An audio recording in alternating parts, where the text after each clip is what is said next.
আজ 31শে মার্চ 2026 আমরা তিনজনে বিদ্যাসাগরের জন্মভিটা বীরসিংহ গ্রাম ওখানে পৌঁছাবো। কথাশিল্পী শরৎচন্দ্র চট্টোপাধ্যায়ের বাড়িতে পৌঁছাবো। তো আমরা এখন হলদিয়া থেকে বেরিয়েছি। আকাশের কন্ডিশন খুবই খারাপ। এই হচ্ছে আমার ছেলে ময়ূর, আমি আর আমার মিসেস। প্রবলেমটা হচ্ছে আকাশের কন্ডিশন তো খুবই খারাপ, আর আমার ছেলের স্কুল 2 তারিখ থেকে খুলে যাচ্ছে, যার জন্য আমি সময় পাবো না এখন।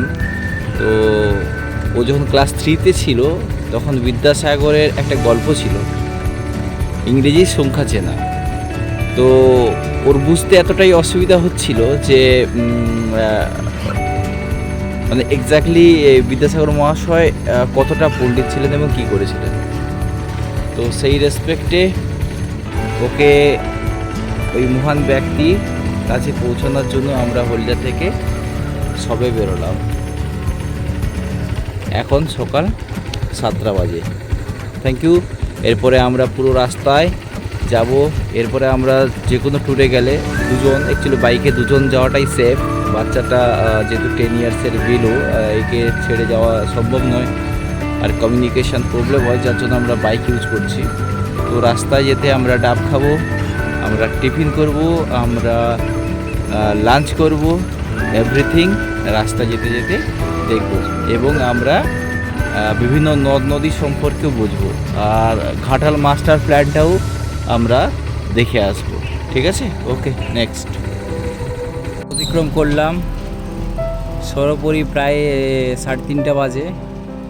আমরা বিদ্যাসাগর মহাশয়ের জন্মভিটার কাছে পৌঁছেই গেলাম। তো আমরা বর্তমান বর্ণ পরিচয় যে গেট আছে সেই গেটের কাছে দাঁড়িয়ে আছি। এবারে আমরা ভেতরে ঢুকবো। ঠিক আছে,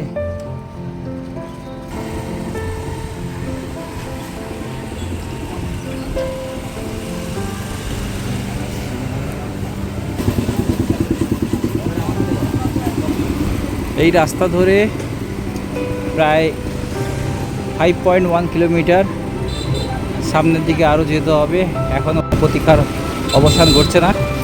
তো দেখা যাক, আমরা যে মহান পুরুষের বাড়িতে যাওয়ার চেষ্টা করছি। উনি এই রাস্তা দিয়ে যাতায়াত করতেন, পায়ে হেঁটে যাতায়াত করতেন, সেটা তো স্বাভাবিকভাবে। পুরো প্লেন যাচ্ছে না।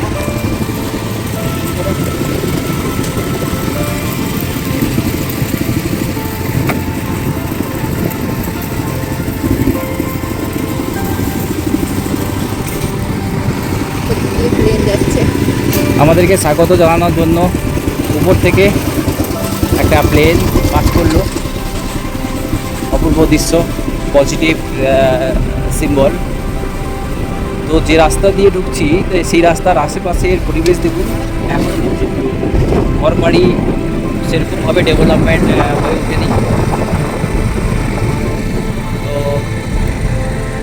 দেখা যাক ওনার বাড়ির কাছে কতটা কি ডেভেলপমেন্ট কেউ করেছে কিনা, কোনো গভর্নমেন্ট উদ্যোক্তা নিয়েছেন কিনা। কারণ যতটা ওনার সম্পর্কে ধারণা, উনি সাধারণ মানুষের জন্য অনেক কিছু করেছেন। তো ওনার জন্য কে কী করেছে সেটাই দেখার বিষয়। শেষ পর্যন্ত আমরা বিদ্যাসাগরের জন্মভিটাতে পৌঁছেই গেলাম। তো 2026 বিদ্যাসাগর মহাশয়ের জন্ম থেকে যদি চিন্তা করা হয়, প্রায় 206 বছর পরে এই এলাকায় এলাম। তো এলাকায় আসার পর আমি কুলীন ব্রাহ্মণদের পরিবেশ দেখছিলাম, কিন্তু আশেপাশে সেরকম কোনো কিছুই ডেভেলপমেন্ট দেখতে পেলাম না। বিদ্যাসাগর মহাশয় জীবিতকালীন যা কিছু করে গেছে, হ্যাঁ, তো সেই রেসপেক্টে আজকের দিনে দাঁড়িয়ে আমার ভাবতে অবাক লাগছে পুরো এলাকা কতটা পিছিয়ে আছে। এখানে স্কুল দেখতে পাচ্ছেন, বিদ্যাসাগর প্রাথমিক বিদ্যালয়।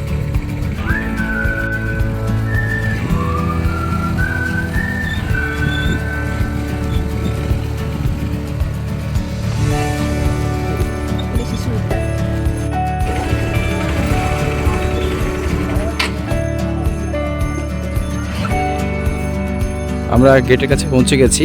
এখন গেটের কাছে প্রবেশ করছি।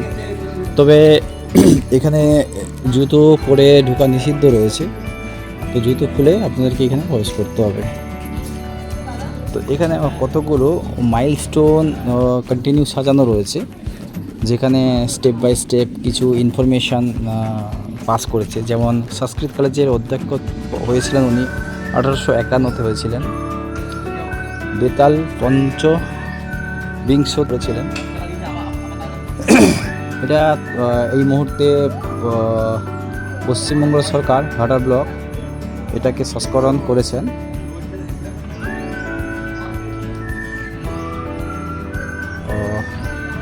মমতা বন্দ্যোপাধ্যায়। বিদ্যাসাগর সংস্কৃত কলেজে উনি বিদ্যাসাগর উপাধি পেয়েছিলেন 1841-এ। শকুন্তলা উপন্যাস 1854-তে লিখেছিলেন। আর বর্ণ পরিচয়, যেটা আমাদের ফেভারিট, যেটা আমাদেরকে পড়ে বাংলা শিখতে হয়, সেটা 1855। ফোর্ট উইলিয়াম কলেজে যোগদান করেছিলেন 1841-এ। বিধবা বিবাহ আইন 26/7/1856-তে উনি পাস করেছিলেন। বিদ্যাসাগর মহাশয় বিবাহ হয়েছিল 1834 সালে। সীতার বনবাস লিখেছিলেন 1860-এ। সংস্কৃত কলেজে পড়াশোনা করেছিলেন 1829 থেকে 1841। এবারে যে ভ্রান্তিবিলাস লিখেছিলেন 1869। কলিকাতা উনি গিয়েছিলেন পড়াশোনা করার জন্য 1828। আর ওনার জন্ম হয়েছিল 26/9/1820-তে। আর মৃত্যু হয়েছিল 29/7/1891। তো এতগুলো ইনফরমেশান এখানে রয়েছে, আর অনেক কিছু ইনফরমেশান এলে দেখতে পাবেন। তো আই ক্যান্ট বিলিভ শেষ অবধি যেখানে দাঁড়িয়ে ইনি এত সকল কাণ্ড করেছিলেন, সেখানে বর্তমানে আমি, আমার পরিবার, আমার ছেলে উপস্থিত হয়েছে। তো ফাইনালি আমরা বিদ্যাসাগর মহাশয়ের জন্মভিটাতে পৌঁছে গেছি।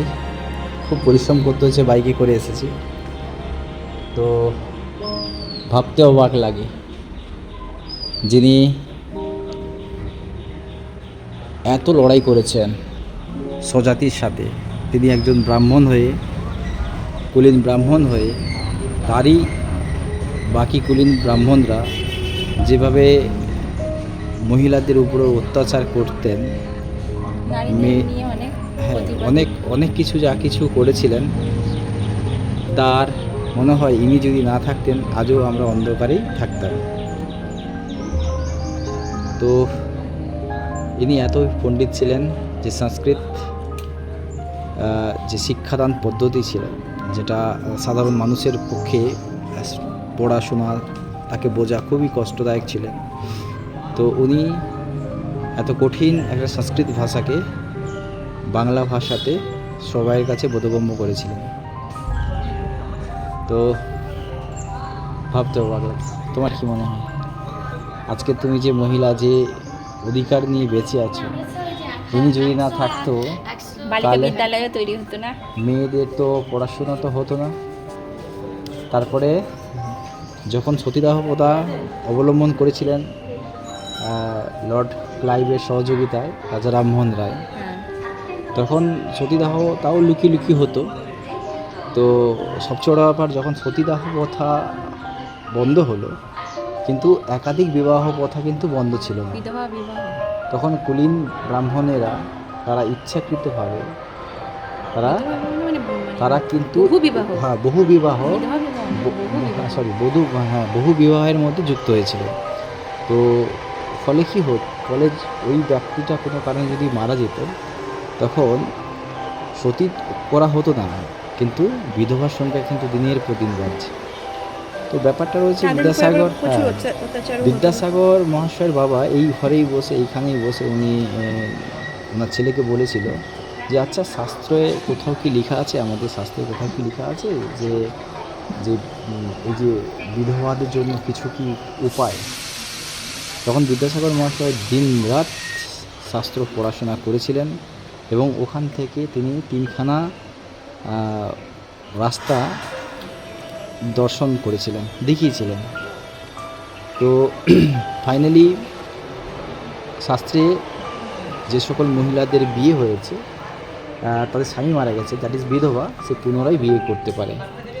তো এই প্রস্তাব যখন এই এলাকার, যে এলাকা দিয়ে আমি এলাম, ভাবতে অবাক লাগে, 206 বছর আগে এই এলাকার মানুষজন ভোটাভুটি হয়েছিল। তো ভোটাভুটিতে 33,000 মানুষ তো বিদ্যাসাগর মহাশয়ের বিরুদ্ধে ছিলেন এবং সেই রেসপেক্টে বিদ্যাসাগরের পক্ষে 1,000-এরও কম মানুষ সমর্থন করেছিলেন। তো এই হচ্ছে সারাউন্ডিং পরিবেশ এখানকার, সেই কুলীন ব্রাহ্মণ। তো আলটিমেটলি বিদ্যাসাগর মহাশয়ের যে বিচারের কাছে ব্রিটিশ গভর্নমেন্ট বিদ্যাসাগরের কথাটা মান্যতা দিলেন। বেশি ভোট পাওয়া সত্ত্বেও কুলীন ব্রাহ্মণরা হেরে গিয়েছিলেন। তো তারপরে উনার ইতিহাস সবাই জানা। তো অবাক লাগে, উনি যে পয়সা রোজগার করে নিয়ে আসতেন, তার কত টাকা সাধারণ মানুষের জন্য বিলিয়ে দিতেন। ইভেন্স অনেক মানুষ ইচ্ছাকৃতভাবে তাকে নিজের কষ্টের দুঃখের কথা বলে তার কাছ থেকে পয়সা নিতেন। এখানে আশেপাশে অনেক মহিলাদের জন্য স্কুল, কলেজ, পাঠ্যশালায় অনেক কিছু করেছে। তো প্রচণ্ড বৃষ্টি হচ্ছিল আজকে যখন সকালে বেরোই। তো আলটিমেটলি আমরা এইখানে আসতে পেরে খুশি। এখান থেকে আমাদের আসার কথা ছিল বিদ্যাসাগরে, কিন্তু আমরা ফার্স্ট পৌঁছে গিয়েছিলাম শরৎচন্দ্র চট্টোপাধ্যায়ের শেষ জীবনকাল, উনি যে 12 বছর ছিলেন সেইখানে আমরা গিয়েছিলাম। তো আমাদেরও পুরো অজানা। তো দেখুন পুরোটা ঘুরে ঘুরে দেখাচ্ছি, ঠিক আছে? তারপরে আমরা এখান থেকে বাড়ি ফিরতে প্রায় 150 থেকে 170 কিলোমিটার গাড়ি চালাতে হবে। সবচেয়ে অবাক লাগছে। তো ভালো স্মৃতি নিয়ে যাব। প্রচণ্ড বৃষ্টি হচ্ছিল, এখন প্রচণ্ড রৌদ্র। তো যাই হোক, আমার ছেলে, আমার যেটা পড়েছি, যিনি স্রষ্টা, ওনার বাড়িতে আসতে পেরেছি। তারপরে আমার ছেলের একটা বই ছিল ইংরেজি সংখ্যা জানা, কোনো মতেই বুঝতে পারছিল না যে বিদ্যাসাগর মহাশয় কে। তো আজকে ছেলের জন্যই আসা, ছেলে বললেন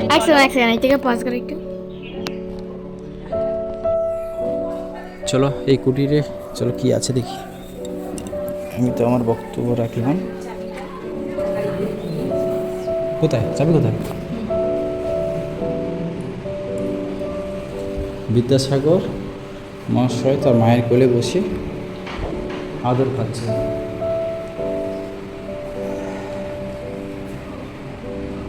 তো এখানে ওনাদের কিছু পেন্টিং রয়েছে। ঠাকুরদাস বন্দ্যোপাধ্যায় বিদ্যাসাগর মহাশয়ের বাবা, বিদ্যাসাগর মহাশয়ের মতোই দেখতে ছিলেন খানিকটা। হ্যাঁ, তার মা ভগবতী দেবী, ওনার মা। এখানে কিছু স্ট্যাচু আছে, ইনফরমেশান আছে। এটা বিদ্যাসাগর মহাশয়ের হাতের লেখা, কত সুন্দর হ্যান্ডরাইটিং, বাপরে বাপ। হ্যাঁ, কত সুন্দর টানা হ্যান্ডরাইটিং দেখো। তো বিদ্যাসাগর মহাশয়ের রেসপেক্টে ডাক টিকিট চালু হয়েছিল। সিএসটিসে বাস টিকিট ইস্যু হয়েছিল, ঠিক আছে, করেছিল গভর্নমেন্ট অফ ইন্ডিয়া থেকে।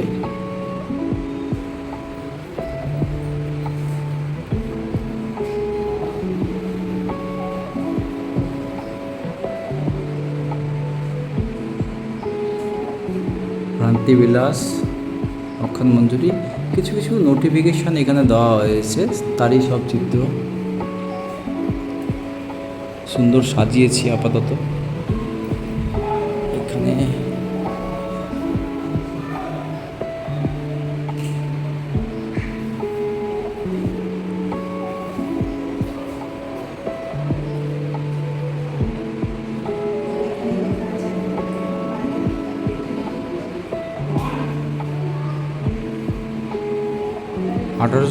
সালে বালিকা বিদ্যালয় হয়েছিলেন বেথুলেন বিদ্যাসাগর মহাশয়।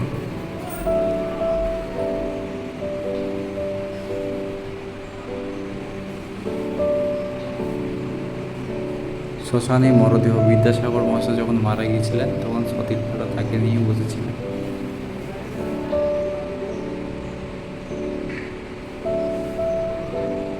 ইংলিশ হ্যান্ডরাইটিং দেখেছো কত সুন্দর, একবার টানা। এটা কি বিদ্যাসাগরের লেখা? হ্যাঁ, না, ঈশ্বর, ঈশ্বরচন্দ্র। আচ্ছা, ঈশ্বরচন্দ্র প্রসাদ। হ্যাঁ, আচ্ছা।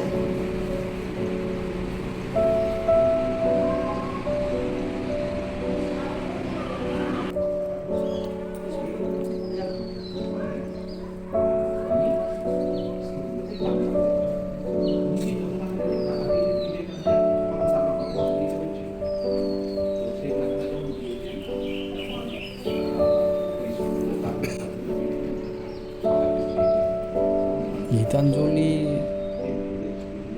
এটা তো রবীন্দ্রনাথ ঠাকুর লেখা আছে। হ্যাঁ, অগ্নিবীণা হচ্ছে নজরুল ইসলাম বর্ণ পরিচয়।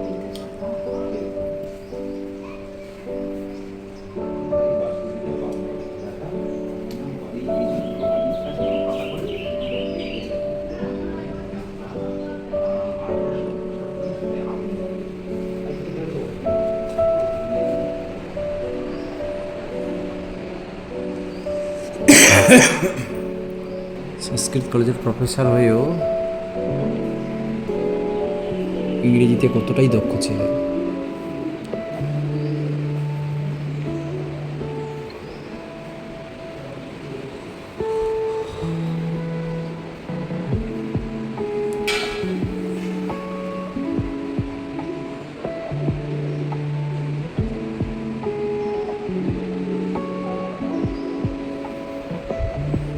ঘরের পেছনে একটা পুকুর জায়গা রয়েছে।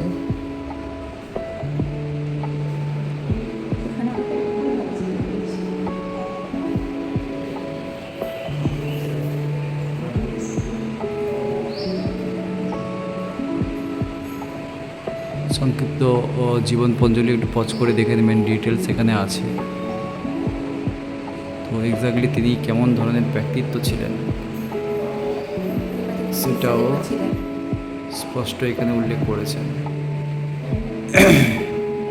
এছাড়া সমাজের তার যে অবদান তিনি রেখেছিলেন সেই অবদান এখানে স্পষ্ট উল্লেখ রয়েছে।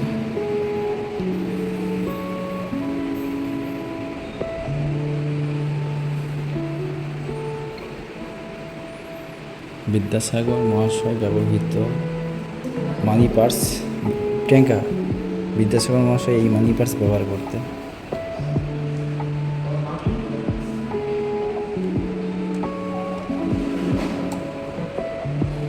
এটা বিদ্যাসাগর মহাশয় নিজের হাতে লেখা সব গল্প কাহিনী আগেকার দিনে না এরকম পেপারে করে করে লিখে রাখতেন।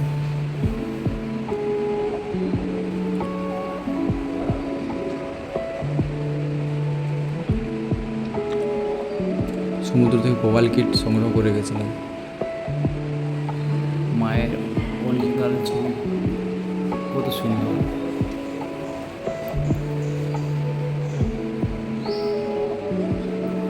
তার ট্রাঙ্ক বিদ্যাসাগরের। এই সেই ট্রাঙ্ক, হ্যাঁ, বিদ্যাসাগর মাসে ব্যবহৃত স্টিল ট্রাঙ্ক। এটা মাথায় করে নিয়ে কলকাতা চারদিক ঘুরেছিলেন।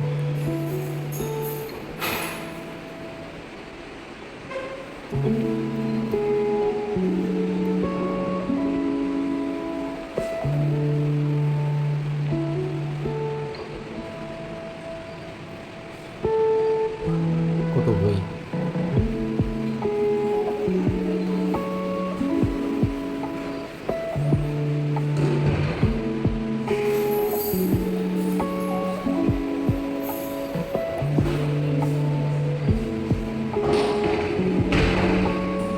এখানে ডিটেলস সব কিছু পেয়ে এবং এখানে ডিটেলস দারুণ লেখা রয়েছে।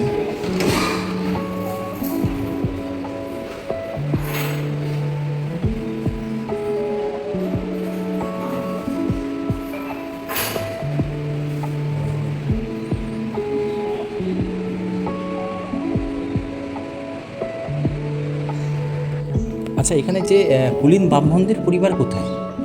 যে বিদ্যাসাগর মহাশয়কে ডিস্টার্ব করতেন, আশেপাশে অনেক কুলীন ব্রাহ্মণদের পরিবার ছিল, তা ওনাদের বংশধর এখনও আছে?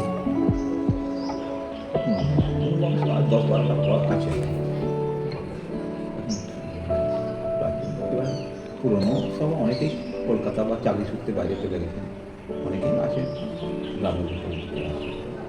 আচ্ছা, আরেকটা জিনিস বুঝতে পারছি না, ধরুন বিদ্যাসাগর মহাশয় আমি পড়েছিলাম আমার ছেলেকে পড়াতে গিয়ে যে উনি এখান থেকে কলকাতায় গিয়েছিলেন ওনার বাবার সাথে ছোটোবেলায়, যখন ওই যে ইংরেজি সংখ্যা যে চেনে, মাইলস্টোন তো সেখানে এখান থেকে কলকাতা 19 মাইল বলেছিল না, 19.5 মাইল, এক ক্রোশ। মানে বেশি দূরত্ব বলছে না এখান থেকে কলকাতা।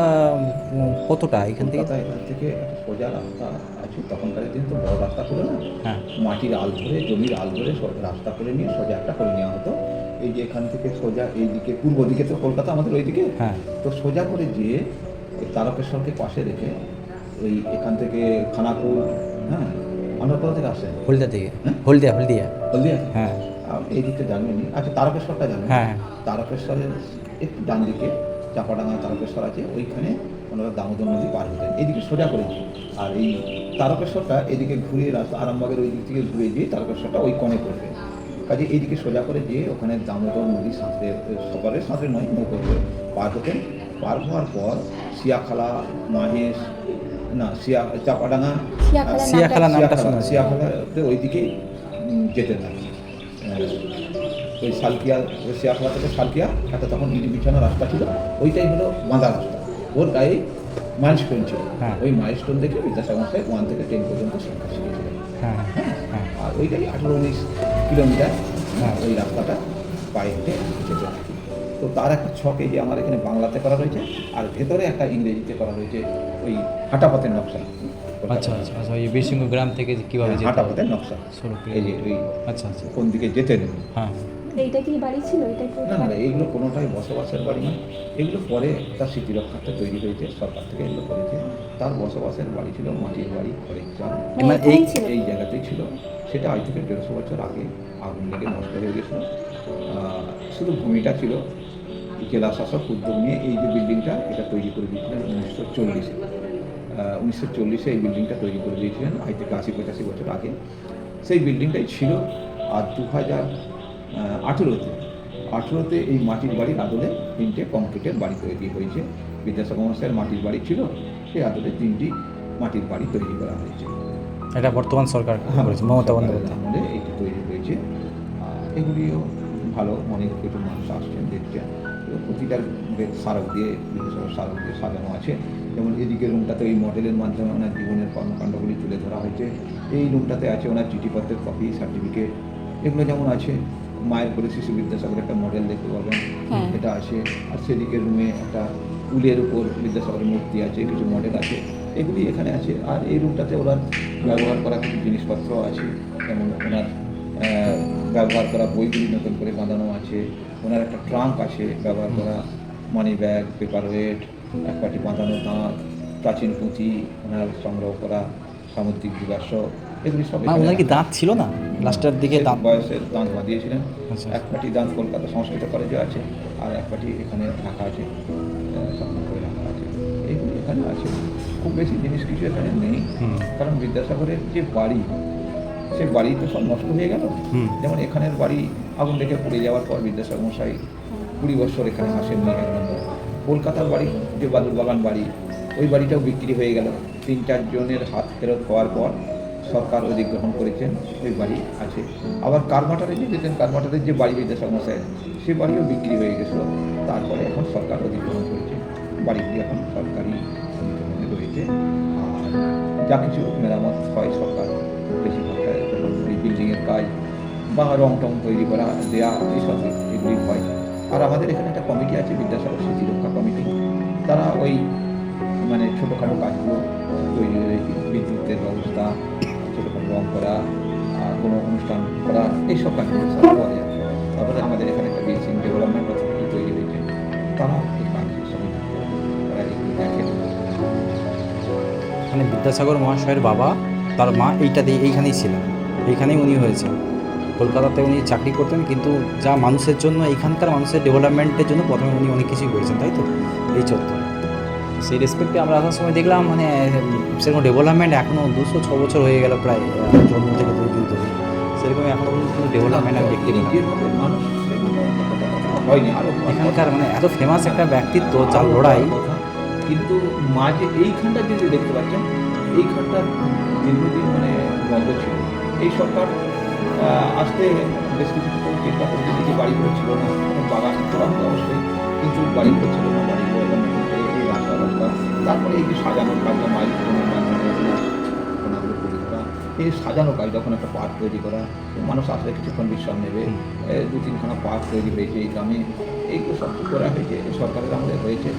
আর আগে অনেক কিছুই হয়েছে, বিল্ডিং অনেক বড় বড় যে বিল্ডিং দেখতে পাচ্ছেন সেগুলো আগে সরকারের আমলে, ওই লাইব্রেরি বলুন, হসপিটাল, পাওয়ার স্টেশন, তারপরে আরও অনেক কিছু হয়েছে, ওই যে ITI কলেজ, এগুলো আগে হয়েছে। এই জায়গাটার উন্নয়নটা মুখ্যমন্ত্রী 19 সালের সেপ্টেম্বরে এখানে এসেছিলেন, তখন থেকেই এই জায়গাটা অনেকটাই উন্নতি হয়েছে। বহু পর্যটক আসছেন, 2খানা গেট তৈরি হয়েছে, এই সামনে বিলসিংয়ে একটা গেট, আর ওই আগে 5 কিলোমিটার আগে একটা বর্ণপরিচয় গেট আছে, এগুলো ভালো জিনিস করেছেন উনি। আচ্ছা, উনি যে বিদ্যালয় করেছিলেন, এই আশেপাশে যে বিদ্যালয়গুলো এইগুলো লাইব্রেরি হ্যাঁ, ওই তো বিদ্যালয়, ওনার প্রতিষ্ঠিত ভগবতী বিদ্যালয়ের সামনে ওই ভগবতী বিদ্যালয়টা উনি নিজেই করেছিলেন। নিজেই তৈরি করতেন। উনি তৈরি করেছিলেন 1853 একটি মাটির বাড়ি তৈরি করে, মাটির দেয়াল, খড়ের চাল, তাতে তখনকার দিনে 300 ছাত্রছাত্রী পড়াশোনা করতেন। উনি রেগুলার খোলা থাকে? প্রতি বৃহস্পতিবার বন্ধ। এটা খোলা কখন থেকে হয়? 11টা 6টা কেটে লেখা আছে। আচ্ছা, 11টা থেকে 6টা, আর প্রতি বৃহস্পতিবার বন্ধ থাকে।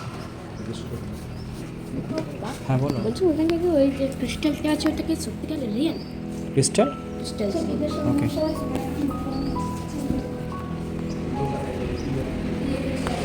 হ্যাঁ, এগুলো সব রিয়েল।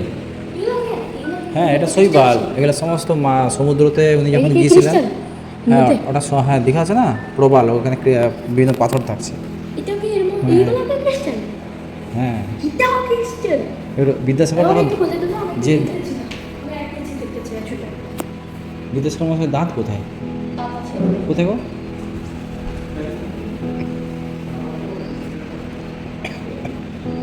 ও আচ্ছা আচ্ছা, এই দাঁত পার্টি এটাই দাঁত ব্যবহার করতেন। এটা কি দাঁত পড়েছিলে তুমি? সামনে 4খানা দাঁতকে কি দাঁত বলা হয়? ইনসিজার। হ্যাঁ, ইনসিজার টিথ।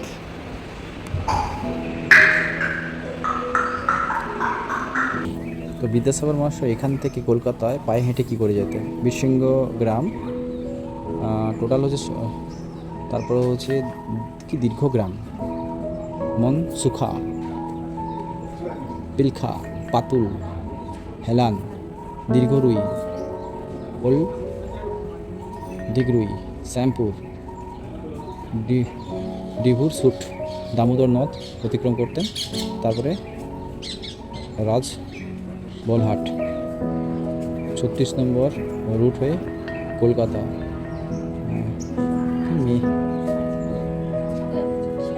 সিয়াখালা হচ্ছে, সিয়াখালা থেকে মশাট, চণ্ডীতলা, ডালনাফ, এইভাবে উনি কলকাতা যেতেন।